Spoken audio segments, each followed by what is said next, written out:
We want to welcome you today to Who's This Podcast. I'm coming to you, Rob Alcom, I'm coming to you as just a concerned citizen, not a pastor, but just a concerned citizen. And it's good to have Raven in here, and he's coming in here, and he's running for the at-large seat in Union County. School Board, Union County. At-large seat. And I think you got two other people running against you? Three other people. Three other. So there's four of you total. Four of us total. Running for one seat. And so I think a couple of them that's running has served on the school board. Just one. Just one. Just one served. And so I'm going to just, first of all, ask you to hit the share button, ask you to hit the subscribe button, and just get the word out. Our whole vision of doing this is so you can learn who each one of these candidates is. I didn't even know Raven to other night at Monroe High School. I heard him speak at Monroe High School the other night, and invited him in. I told him I'd love to have him come in and sit down and be able to tell you a little bit about who he is and so what his goal is and what he wants to see happening through our school board. And so, man, it's good to have you on. I'm glad that you have come in and glad you have a burden and a desire to serve our community in the school board. And so just take a minute and share a little bit about who you are and where you graduated, because a lot of people might not know you. And so just go ahead. Education history and stuff. I got you. Well, thank you, first of all, for doing this. Yeah. That's really pretty cool. The only time I've ever done this. It's awesome. It's awesome you're doing this. Yeah. But anyways, my name is Raven Faherty.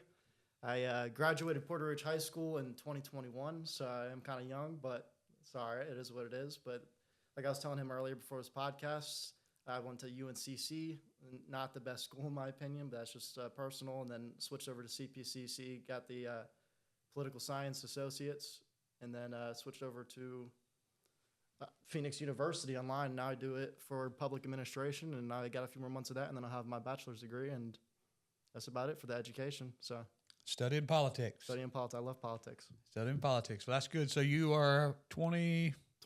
22. And so I know you made mention the other night at Monroe High School, and I think you said something about your age, and don't let the age distract you. Just give you a chance.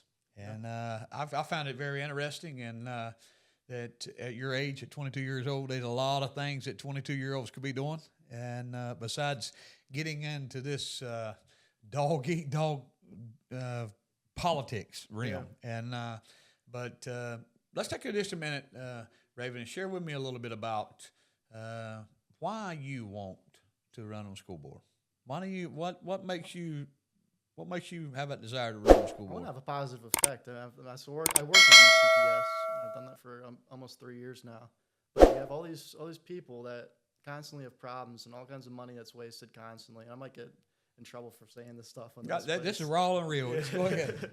You might you just have a lot of waste, a lot of taxpayer waste that just happens constantly, and it could be redistributed to the employees. Like, you talk to a lot of these people that work in the school system, and they've been there forever, and they don't make good money.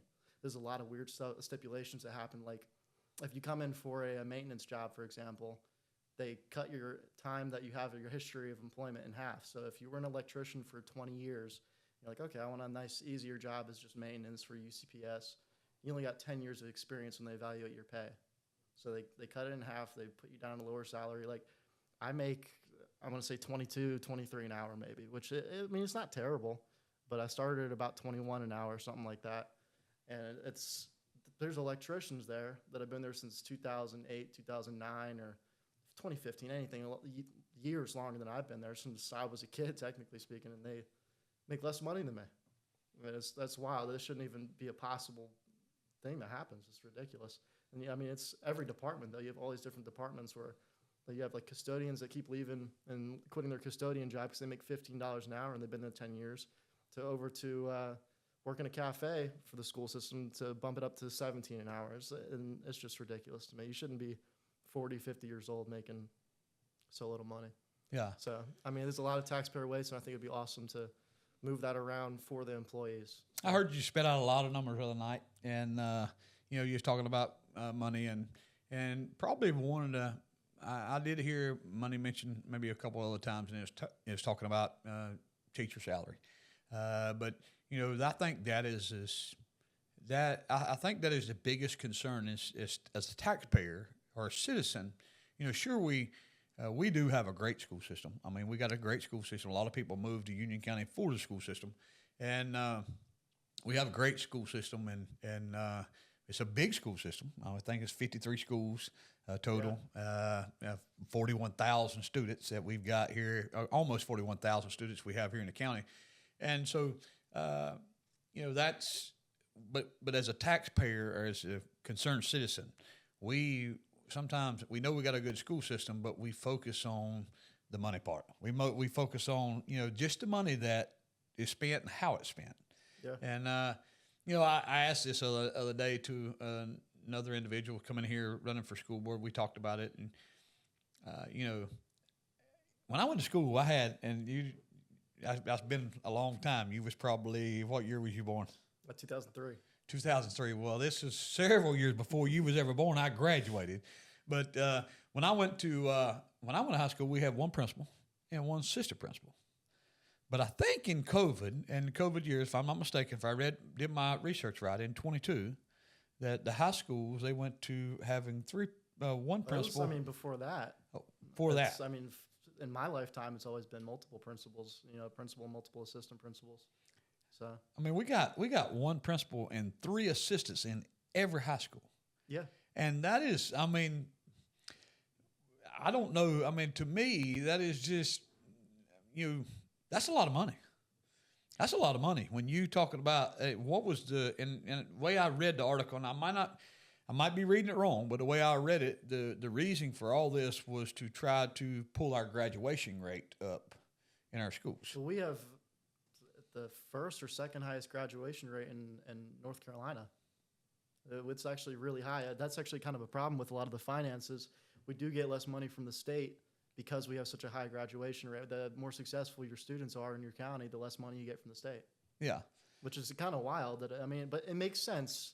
You want to give more finances to a lower performing school. But at the same time, to take away from being successful is kind of productive a little bit. Yeah. And I was reading on the county, I reckon our county website, and it said we had a 93.6 or something graduation rate. But if you go on the U.S. News report, and you don't even include, and I'm not trying to take out or say anything against South Providence High School, and that is ones that has trouble learning in a traditional school, and so their graduation rate is very low down there. And I don't even include that. I just include the 11 other high schools. According to them, we don't have but a 90.8 graduation rate, and that's not even including Providence High School. So I was thinking, what is right? Is the U.S. News right, or is it? I guess you never really know. The numbers could be fibbed a little bit. And that's what I'm. I just want to see. Is it? And don't get me wrong. I'm not here to downgrade nobody. I think it takes a lot to. But you're just searching for truth when it comes to politics. That's one reason why we struggle today in politics is what can we believe? Who can we believe? And so just from your perspective, if you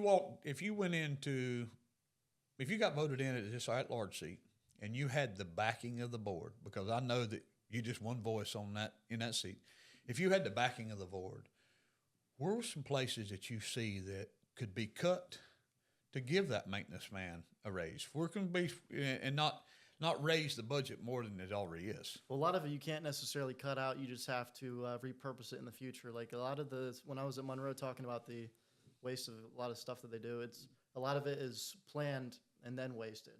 So you have a certain amount put in the budget each year for construction costs, and then you have to pass these bonds to get extra. You can't legally pass a bond for a higher salary. That's not a thing that exists. But you can prevent stuff and then rearrange it. Like, for example, right now you have about 5,000 employees is the full UCPS. 5,400 right now. 5,400? 5,400. Oh, wow. Is what the latest is. Somewhere like 5432 or 54 something. That's a lot. It's like it's like one employee for every 8.2 students. Well, it's I know crazy. it's the highest employer in Union County is UCPS, but you have almost 100 positions open though right now. There's a lot of positions people just want to apply for that just kind of sit. I mean, maybe that's $5 million or something at the end of the year that just kind of sits there. I mean, you could put that into CDs or any sort of interest gaining, whatever you wanted to do, you know, get that to turn into more money and then repurpose that in the future. I mean, that not a big bump, but it's a small bump you could give people.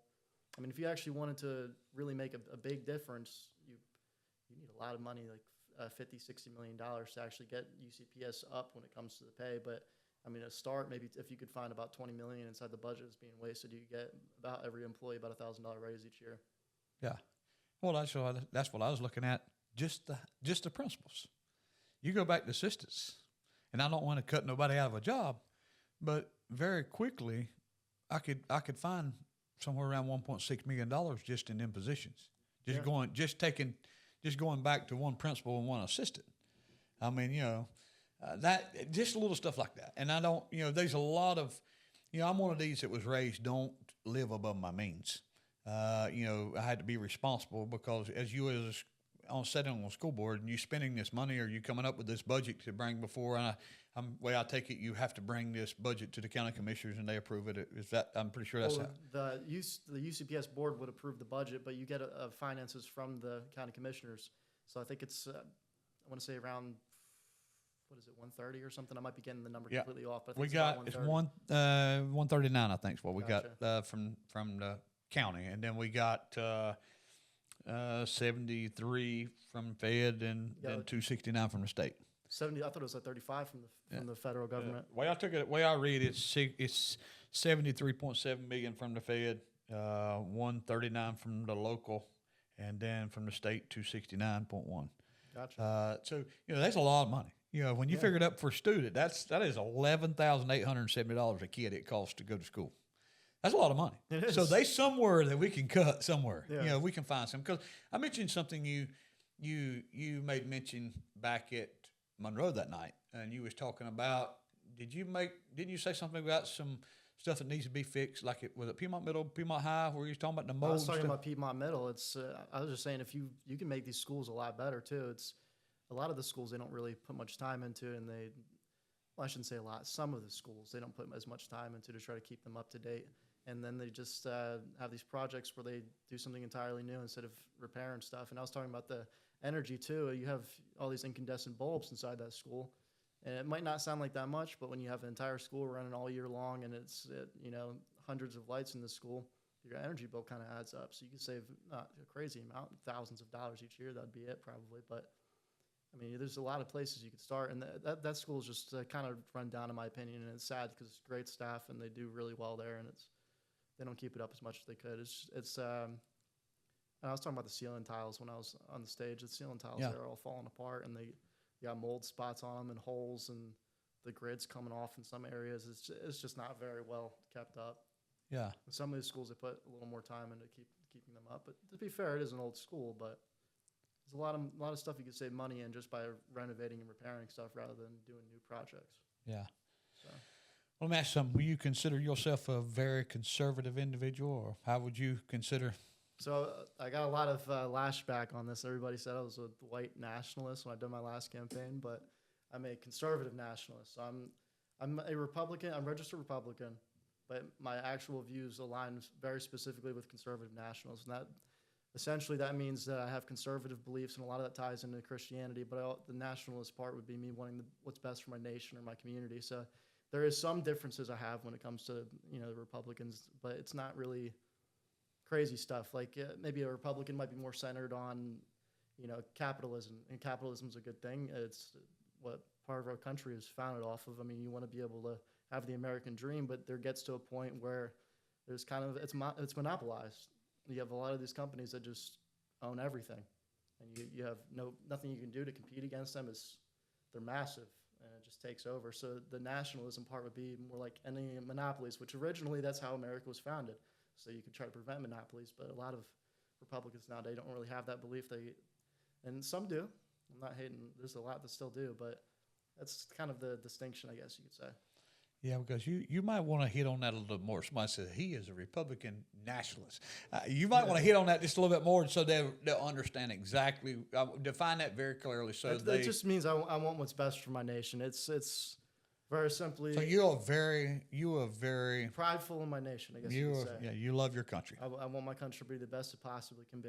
I don't think people should be self-centered. I think people should be working together to try to push our country forward and make it successful. And there's a lot of selfish, just self-minded people out there, especially in the government, that, just kind of want their name. They don't really want to put the work in to try to make everybody have a positive impact. Well, that's I understand. I love my country. I do, but in the same boat, there's so many people today that it's just all about self-gain. That's what it's about. It's about self-gain, and I think they push our country behind. And so, speaking of that, what do we've got there's some good schools in our county, and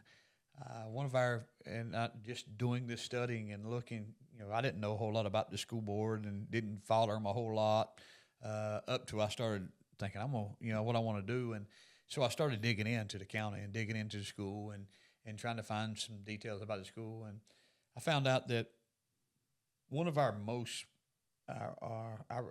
just call it like it is. One of the best schools that we have in the county is our biggest school.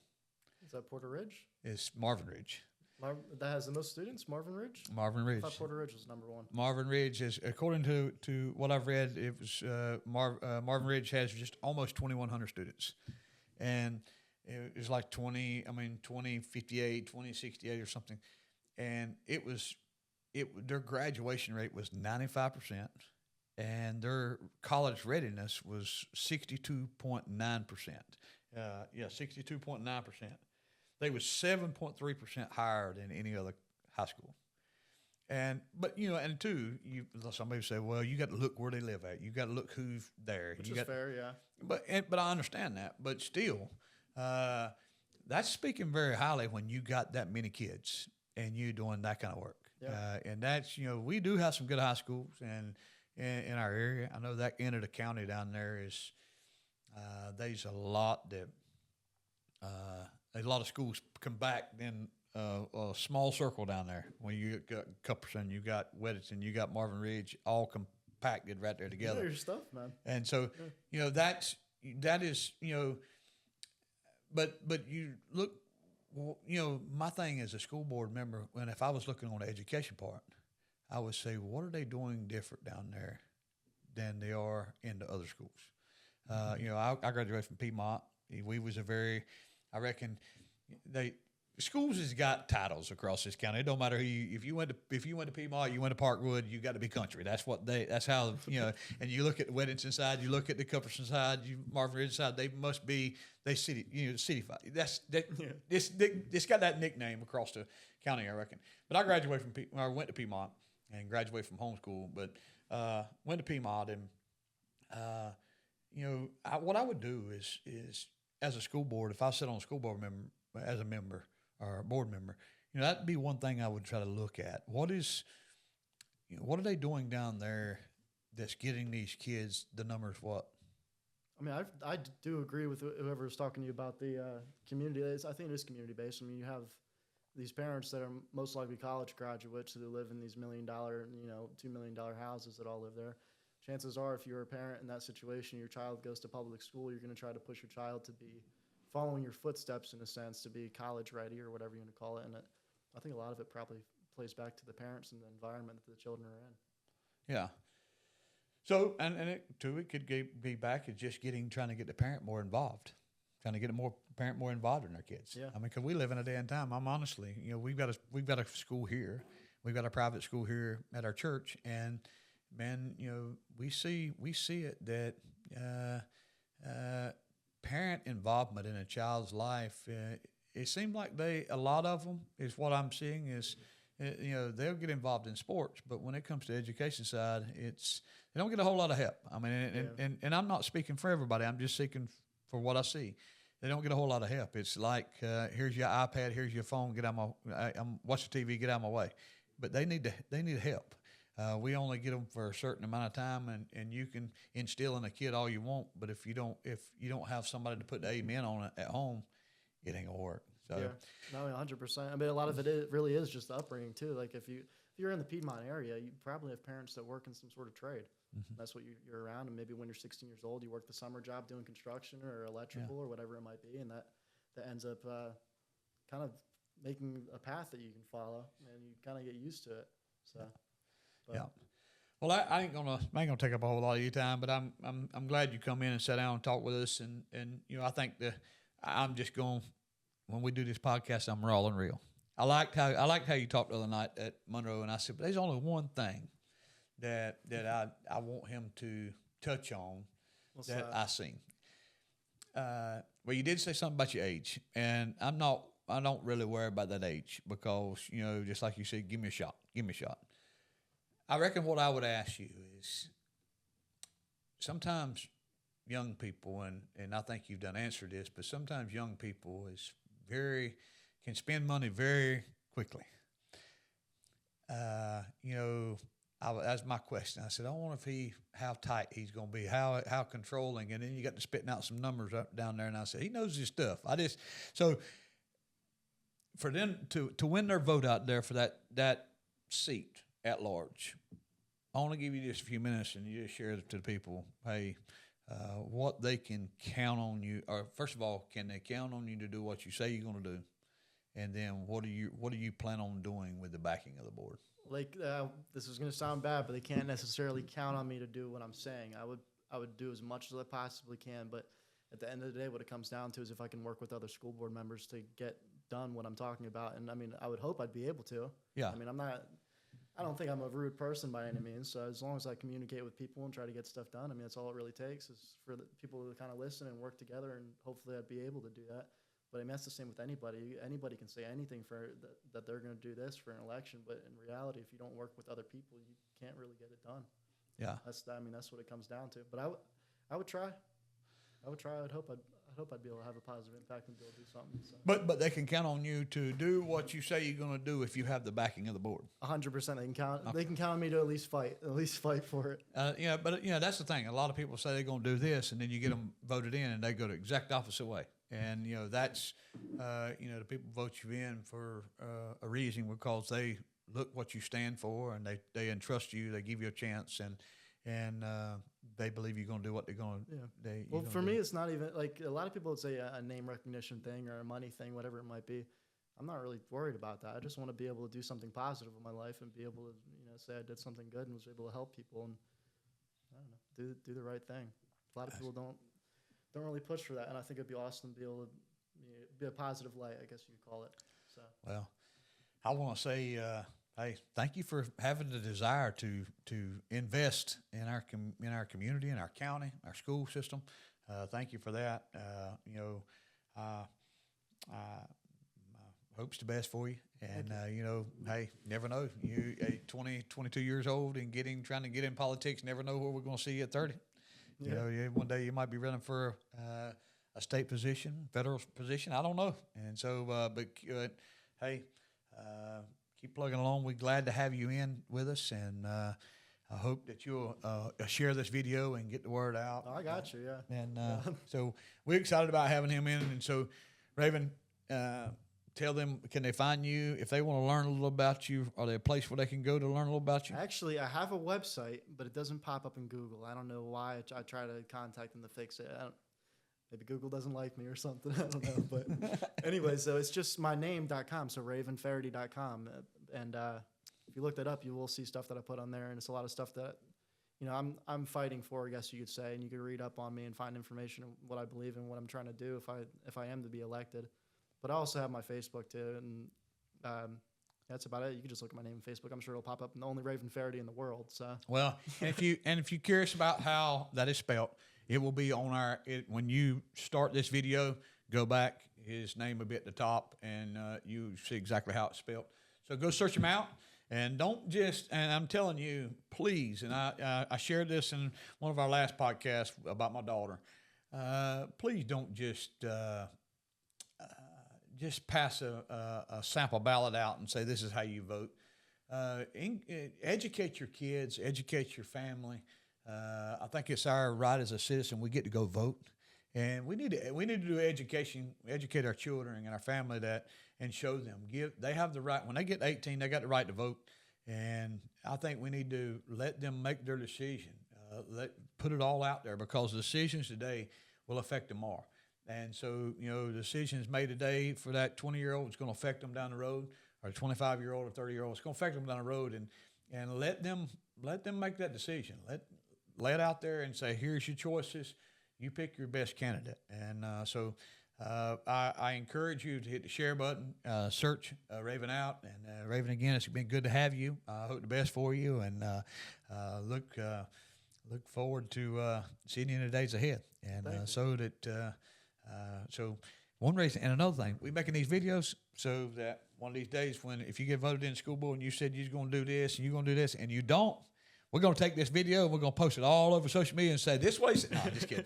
And but it was good having him in. It's good to sit around and just talk. And but if you want to vote for him, hey, March the 3rd I know the early voting's already started, but March the 3rd. And I think this seat, let me say this again, there's 4 of you running. Only one of you can be voted into this position, right?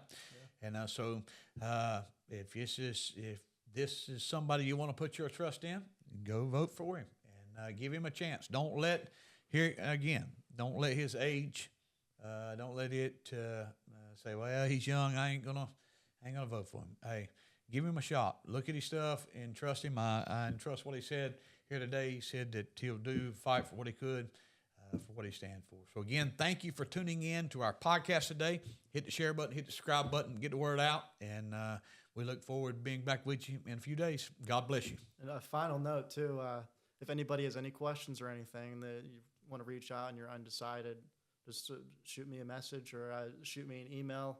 My email is ravenfaherty@gmail.com. So any questions or anything, I got you. There you go. You have not because you ask not. So if you want to ask him something, we'll make sure we put his email address on there so you can Facebook too. Facebook works fine. Anything, yeah. And send him a message and ask him the question. Ask him, and so that's what this is all about.